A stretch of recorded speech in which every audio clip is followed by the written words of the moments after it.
কেউ বাঁশ দিলে ভেঙে পড়বেন না, সেটা দিয়ে মই বানিয়ে উপরে ওঠার চেষ্টা করবেন, জীবনে উন্নতি করবেন। ধন্যবাদ। তুমি আমার ফেসবুকে আনফলো করছো কে? করতাম না, তুমি আমার কালা কইছো কি লাগা? আচ্ছা কেন তুমি আমার আনফলো করে কি সুন্দর হয়ে গেছো গা?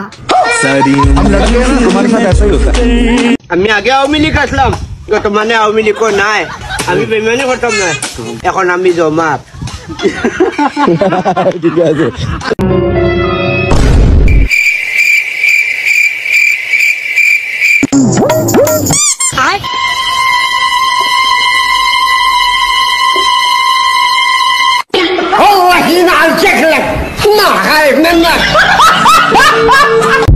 কেন আমার পিছনে পিছনে আসতেছেন? সাংবাদিক নট এলাও, প্লিজ আমার ছবি তুলবেন না, আমার ছবি তুলবেন না। আমার শাকিব খানের সঙ্গে বিয়ে ঠিক হয়েছে, আমি চাই না ক্যামেরার সামনে আসতে, প্লিজ।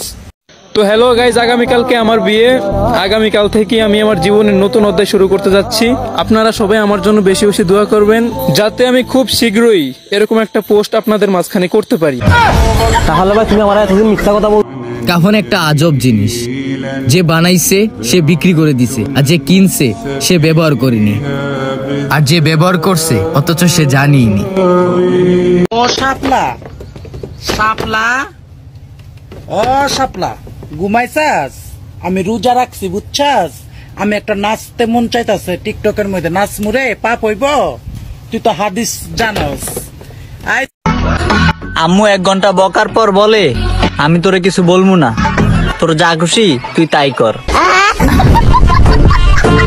মিশু, তুমি কিন্তু আমার কল্পনার থেকেও বেশি সুন্দর। কি বললি তুই? কল্পনা কি? আরে আমি বুঝাতে চাইলাম তুমি আমার ভাবনার থেকেও বেশি সুন্দর। ভাবনা আবার কে? তুই কোন মেয়ের কথা কইতাছস? আরে আমি অন্য মেয়ের কথা বলিনি, আমি তো তোমার প্রশংসা করলাম। মিথ্যা বইলো না, বলো কোন মেয়ের কথা বলছো?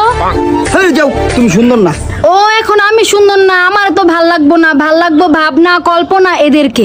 আচ্ছা আরে ধৈর্যের একটা সীমা থাকা দরকার। এই সীমা আবার কোন মেয়ে?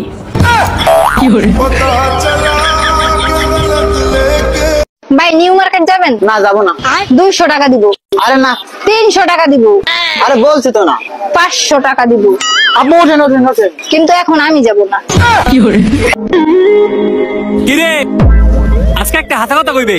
কি হাতা কথা কইয়াম? তুই কিবারে জন্মগ্রহণ করছস? আমি তো শনিবারে জন্মগ্রহণ করছি। তুই ক, তুই কি বালে জন্মগ্রহণ করত? আমি তো শুক্রবারে জন্মগ্রহণ করছি। এল্লা থুকুল বালে তো সব কিছু বন্ধ থাকে, তুই কি বা জন্মগ্রহণ করলি? বিয়ে করলে ভাই বাপ মার পছন্দেই করবো, কারণ আমার পছন্দে আমার নিজেরই বিশ্বাস নাই।